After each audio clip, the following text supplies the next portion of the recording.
परिचय। रोली और उसकी माँ बाजार जाने के लिए घर से बाहर आती हैं। अपना दरवाजा बंद करते समय वे देखती हैं कि एक साइकिल वाला बहुत तेजी से आ रहा है तथा अचानक से वो फिसल जाता है और उनके घर के सामने गिर जाता है। रोली दर्द से तड़पते हुए उस व्यक्ति को उठाने में उसकी सहायता करती है। रोली की माँ उससे चिंता नहीं करने और उसे प्राथमिक चिकित्सा देने को कहती है। बच्चों, आओ आज हम प्राथमिक चिकित्सा के विषय में चर्चा करते हैं। आओ सीखें। विभिन्न प्रकार की चोटों में दी जाने वाली प्राथमिक चिकित्साओं का वर्णन करना, विभिन्न दुर्घटनाओं से बचने के लिए सुरक्षा के तरीकों का वर्णन करना, निम्न के दौरान और बाद में सुरक्षा के तरीकों की सूची बनाना। मामूली कटने या गिरने पर प्राथमिक चिकित्सा। शाम के समय राम बगीचे में खेल रहा था। उसने और उसके दोस्तों ने दौड़ लगाने का निश्चय किया। राम और उसके दोस्त एक रेखा खींचकर खड़े हो गए और सीटी बजने पर दौड़ना शुरू किया। अचानक राम ने अपना संतुलन खो दिया और वो गिर गया। उसके हाथ पर चोट लग गई जिससे खून निकलने लगा। आपने इस तरह की स्थिति अवश्य देखी होगी। अगर आप हल्का सा कट जाते हैं तो चिंता करने की कोई बात नहीं। हल्का सा कट जाने पर खून निकलना अपने आप ही बंद हो जाता है। अगर ऐसा नहीं होता है तो घाव को साफ रुई या तौलिए से तब तक दबा कर रखें जब तक कि खून निकलना बंद नहीं हो जाता है। गुनगुने पानी में डिटॉल या सेवलॉन की कुछ बूंदें डालकर घाव को साफ करें। घाव वाले भाग को पूरी तरह से सूखने दें। घाव पर जीवाणुनाशक क्रीम लगाएं और पट्टी बांधें। नाक से खून बहने पर प्राथमिक चिकित्सा। नाक से खून बहना प्रायः बच्चों में होता है, लेकिन कभी-कभी ये वयस्कों में भी होता है। नाक से खून बहने पर आरामदायक अवस्था में थोड़ा सा आगे की तरफ झुककर बैठें। नाक के नीचे के मुलायम भाग को 10 मिनट तक दबा कर रखें। ठंडे गीले कपड़े को नाक के नथनों यानी छेदों पर रखें। एक बार जब खून बहना बंद हो जाए तो 24 घंटे तक नाक को न रगड़ें। यदि खून बहना बंद नहीं होता है तो डॉक्टर को बुलाएं। हड्डियों की चोट के लिए प्राथमिक चिकित्सा। रोहन सुबह की सैर के लिए गया था। वो असमतल जमीन पर फिसल गया और उसके पैर में मोच आ गई। मोच, हड्डी टूटने आदि में तुरंत उपचार करना आवश्यक होता है। इस तरह की चोटों में घायल भाग को जलाना नहीं चाहिए। इस तरह की चोटों में बाद में और अधिक चोट लगने से बचाने के लिए खपच्चियों या मुड़े हुए अखबारों का प्रयोग करें। चोट वाले स्थान पर ठंडे पैकेटों या कपड़े में बंधे हुए बर्फ के टुकड़ों को लगाएं। जब तक चिकित्सीय सहायता ना मिले तब तक घायल व्यक्ति को लिटाए रखें या आराम से बिठाएं। मोच लगने पर राइस एक त्वरित उपचार है। राइस में आर का तात्पर्य रेस्ट यानी आराम से है, अर्थात शरीर के चोट वाले भाग को आराम देना। आई का तात्पर्य आइस यानी बर्फ से है, अर्थात चोट वाले भाग पर बर्फ या ठंडे पानी को लगाएं। सी का तात्पर्य कंप्रेशन यानी दबाव से है, अर्थात सूजन को कम करने के लिए एक इलास्टिक वाली पट्टी बांधें।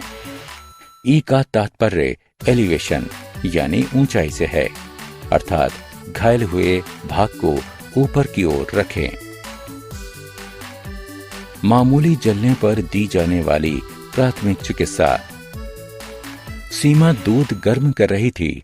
दूध का बर्तन उसके हाथों से फिसल गया और गर्म दूध छलककर उसके हाथ पर गिर गया। उसके हाथ पर जलन वाला घाव हो गया है। जलन वाले घाव 3 प्रकार के होते हैं: प्रथम श्रेणी, द्वितीय श्रेणी और तृतीय श्रेणी। जलन वाले घाव सामान्य रूप से आग, बिजली के तारों और रसायनों से होते हैं।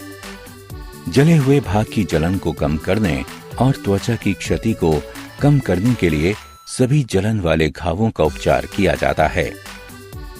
प्रथम श्रेणी के जलन वाले घावों में प्रभावित भाग से कपड़े को निकाल दें और उस पर ठंडा पानी डालें। तेल या मक्खन नहीं लगाएं। सूखने के बाद प्रभावित भाग पर जलन से बचाने वाला जेल या क्रीम लगाएं। अधिक जलने पर दी जाने वाली प्राथमिक चिकित्सा। जब ऊतकों को होने वाली क्षति बहुत अधिक होती है तो ये अधिक जलन वाले घावों की श्रेणी में आते हैं। अधिक जलन वाले घावों की अवस्था में द्वितीय और तृतीय श्रेणी के जलन वाले घावों के लिए तुरंत चिकित्सीय सहायता लें। प्रथम श्रेणी वाले जलने वाले घावों के लिए निर्देशों का पालन करें। अधिक जलने वाले घाव क्या करें और क्या ना करें। अधिक जलन वाले घावों की अवस्था में क्या करें और क्या ना करें। जले हुए भाग को खुला रखें। सभी प्रकार के जलन वाले घावों में प्रभावित भाग की जलन को कम करने के लिए ठंडा पानी डालते रहें। प्रभावित भाग पर बर्फ का पानी न डालें। जले हुए भाग पर बर्फ न रगड़ें। तेल या मक्खन न लगाएं। चिपके हुए कपड़ों को न हटाएं। कीड़े का डंक। कीड़े के काटने और डंक से त्वचा में तुरंत जलन प्रारंभ हो जाती है। चींटी के काटने और मधुमक्खियों और भंवरों के डंक से भयंकर दर्द होता है। एक सीधी धार वाली वस्तु को डंक के आसपास रगड़कर डंक को निकालें। उस भाग को साबुन और पानी से हल्के धोएं। डंक वाले भाग पर कपड़े से लपेटकर बर्फ को रखें। क्रीम लगाएं जिससे कि जलन वाली खुजली कम हो जाए।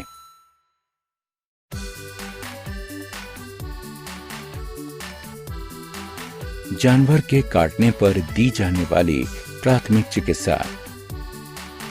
जब जानवरों को उकसाया जाता है या वे खतरे में होते हैं तब वे हमला कर देते हैं। जानवरों का मामूली सा काटना और खरोंचना भी खतरनाक सिद्ध हो सकता है। मामूली काटने के उपचार के लिए सबसे पहले घाव को साबुन की सहायता से चलते हुए पानी में धोएं। संक्रमण से बचने के लिए घाव को धोने के बाद अपने हाथों को भी अच्छी तरह से धोएं। उसके बाद घाव पर प्रतिजीवी यानी एंटीबायोटिक मलहम लगाकर उसे साफ पट्टी से ढक दें। टिटनेस से बचने के लिए तथा आगे के उपचार के लिए डॉक्टर से सलाह लें। क्षतिग्रस्त त्वचा होने पर डॉक्टर से सलाह अवश्य लें। गंभीर रूप से काटे जाने पर प्राथमिक चिकित्सा देने के बाद चिकित्सीय सहायता लेना आवश्यक है। सांप का काटना और उसके लक्षण। सांप का काटना खतरनाक हो सकता है। यदि सांप जहरीला है तो तुरंत आपातकालीन चिकित्सीय सहायता की आवश्यकता होती है। यदि सांप के काटने पर तुरंत उपचार नहीं किया गया तो वो घातक हो सकता है। सांप के काटने के मुख्य लक्षण निम्न हैं। घाव में से खून आना, धुंधला दिखाई देना, अकड़न यानी ऐंठन, बेहोशी, सुन्नपन तथा सिहरन, धड़कनों का बढ़ना, ऊतकों की मृत्यु, बहुत अधिक दर्द होना, त्वचा का रंग बदलना, कमजोरी आना और प्यास लगना। सांप के काटने पर ये करें। व्यक्ति को शांति दें और जहर के बहाव को कम करने के लिए प्रभावित भाग को सुन्ने के स्तर से नीचे रखें। अंगूठियों और अन्य कसने वाली वस्तुओं को निकाल दें क्योंकि वो भाग सूज सकता है। ये नहीं करें। व्यक्ति को अधिक जोर न लगाने दें। उस भाग को न खुरचें। जहर को मुंह से चूसने की कोशिश न करें। डॉक्टर की सलाह के बिना कोई भी दवा न दें। काटे हुए भाग के स्तर को व्यक्ति के हृदय से ऊपर न उठाएं। डूबने के लिए प्राथमिक चिकित्सा। जब कोई पानी में तैर नहीं पाता है या घुटन महसूस करता है तो वो डूब जाता है। बचाने के बाद किसी डूबते हुए व्यक्ति को पुनर्जीवित करना उतना ही महत्वपूर्ण है जितना कि किसी की जिंदगी बचाना। आपातकालीन चिकित्सीय सहायता के लिए कॉल करें। डूबते हुए व्यक्ति के सिर को एक तरफ मोड़ दें, जिससे कि उसके मुंह और नाक से पानी निकल जाए। कुछ मिनट के बाद सिर को फिर से बीच में कर दें। अपने मुंह से घायल व्यक्ति के मुंह में 4 बार जोर से सांस दें, जैसे कि आप उसको और उसकी नाक को दबाते हैं। इस प्रकार वायु सांस के रास्ते और फेफड़ों में भरे हुए पानी को निकाल देती है। 4 तेज सांस देने के बाद अपने कान को उसके मुंह के पास ले जाएं और सांस की किसी हलचल को जानने के लिए उसकी छाती को देखें। व्यक्ति जीवित है या नहीं, इसके लिए उसकी नाड़ी को देखें। जब तक व्यक्ति सांस लेना शुरू नहीं कर देता या कोई चिकित्सीय सहायता उसके पास नहीं पहुंचती है, तब तक फिर से उस व्यक्ति को हर 1 मिनट के बाद मुंह से मुंह में सांस दें। भूकंप के दौरान और भूकंप के बाद की सुरक्षा। भूकंप के दौरान सुरक्षा। यदि आप अपने घर के अंदर हैं, तो पढ़ाई वाली डेस्क या मेज के नीचे छिप जाएं, या फिर कमरे के किनारों में खड़े हो जाएं। बाहरी दीवारों और खिड़कियों, बड़े फर्नीचरों और लटकने वाले चित्रों या शीशों के पास खड़े ना हों। यदि आप रसोई घर में हैं, तो शरण लेने से पहले स्टोव को बंद कर दें। बिजली के मुख्य स्विच को बंद कर दें। यदि आप घर से बाहर हैं, तो ऐसे खुले स्थान पर चले जाएं जो कि इमारतों और बिजली की लाइनों से दूर हों। यदि आप गाड़ी चला रहे हैं, तो बिजली की लाइनों, बिजली के खंभों, पेड़ों के नीचे या उनके पास गाड़ी ना रोकें। जब तक भूकंप चला नहीं जाता, जब तक आप अपनी गाड़ी में ही रहें। भूकंप के बाद ये सुनिश्चित कर लें कि सभी सुरक्षित हैं या नहीं। यदि उस स्थान पर आपातकालीन सहायता की आवश्यकता हो, तो कॉल करें। सुरक्षा के लिए तुरंत ही अपने स्थान की जांच करें। बिजली के स्विच और उपकरणों को तब तक चालू ना करें जब तक कि आप ये सुनिश्चित ना कर लें कि वे सही तरह से काम कर रहे हैं। नीचे गिरी हुई बिजली की लाइनों से दूर रहें और जमीन पर गिरे हुए तारों, खंभों पर लटके हुए तारों या उनसे छूने वाली वस्तुओं को भी ना छुएं। गिरे हुए तारों में करंट हो सकता है, जिन्हें छूने पर झटका या चोट लग सकती है या फिर मृत्यु भी हो सकती है। बाढ़ के दौरान और बाढ़ के बाद की सुरक्षा। आपातकालीन सामग्री को अपने साथ रखें। बाढ़ की स्थिति के लिए रेडियो या टेलीविजन सुनकर सूचना प्राप्त करें। क्षेत्र के विभिन्न रास्तों से निकलने के लिए निर्देशों का पालन करें। अपनी और अपने परिवार की सुरक्षा के लिए प्राधिकरण द्वारा दिए गए निकासी संबंधी निर्देशों को नजरअंदाज न करें। यदि समय हो तो बिजली के उपकरणों को बंद कर दें। गैस, बिजली और पानी की मुख्य सप्लाई को भी बंद कर दें। यदि आप गीले हों या पानी में खड़े हों, तो बिजली के उपकरणों को ना छुएं। बाढ़ के पानी का प्रयोग करने से बचें, क्योंकि वो कच्चा मलमूत्र, हानिकारक जीवाणु या टूटी हुई बिजली लाइनों से निकलने वाला विद्युत प्रवाह से युक्त हो सकता है। केवल तभी घर वापस लौटें जब उस जगह को सुरक्षित घोषित कर दिया जाए। जूते और दस्ताने पहनकर घर को साफ करें। बाढ़ के संक्रमित पानी का नहाने, धोने और खाना बनाने में प्रयोग न करें। बाढ़ के अधिक पानी से लगने वाली चोटों से बचें। बाढ़ के पानी या संक्रमित वस्तुओं से होने वाली बीमारियों से बचें। पीने, खाना बनाने और व्यक्तिगत स्वच्छता के लिए साफ, उबला हुआ या कीटाणु रहित पानी का प्रयोग करें। जो भोजन बाढ़ के पानी के संपर्क में आया हो, उसे फेंक दें। चक्रवात के दौरान और चक्रवात के बाद की सुरक्षा। चक्रवात के दौरान सुरक्षा। चक्रवात आने पर सभी बिजली के उपकरणों को बंद कर दें। वर्तमान स्थिति जानने के लिए रेडियो द्वारा संपर्क में बने रहें। इमारत के सबसे मजबूत भाग में घर के अंदर रहें।